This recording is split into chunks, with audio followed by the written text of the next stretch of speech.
ဆောက်လုပ်ရေးလုပ်ငန်းကို建筑工程建筑工程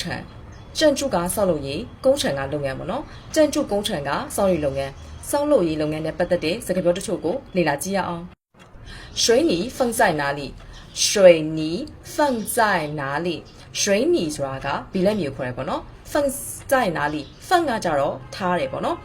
水泥放在哪里ဘီလက်မျိုးမှာထားရမှာလေ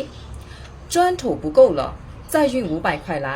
砖头不够了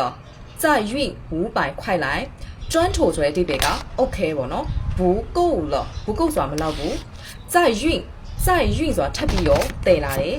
500块来ဆို OK 900လောက်砖头不够了再运500块来 OK တွေမလောက်တော့ဘူး OK 900လောက်ထပ်ပို့ပေးပါဆိုတဲ့အတိပေရတယ်ပေါ့နော်搅拌机坏了叫修理工搅拌机坏了叫修理工搅拌机ဆိုတဲ့ဒီပေကဘီလက်မြေမှုရဲ့ဆက်坏了ဆိုတာပြတ်သွားပြီပေါ့နော်ကြောက်ဆိုတာခေါ်တယ်修理工ဆိုတော့ကပြင်တဲ့လူ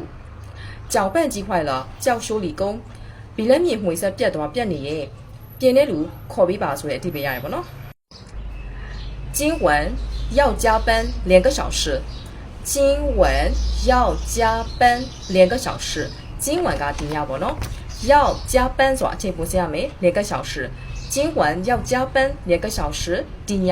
2နာရီလောက်အချိန်ပိုစရမယ်အချိန်ပိုလုပ်ရမယ်ဆိုတဲ့ဒီပေးရတယ်ပေါ့နော်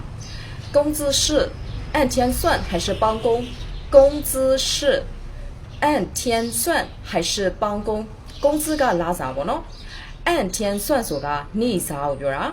包工ဆိုတာပုတ်ပြက်ကိုပြောရပေါ့နော်工资是按天算还是包工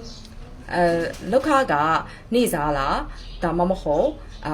ပုတ်ပြက်လားဆိုတဲ့အတိပေးရတယ်ပေါ့နော်ဒါဆိုရင်ဆောက်လုပ်နေတဲ့ပတ်သက်တဲ့စကားပြောတချို့ကိုသိလောက်ပြီးထင်တယ်နော်谢谢大家下次再见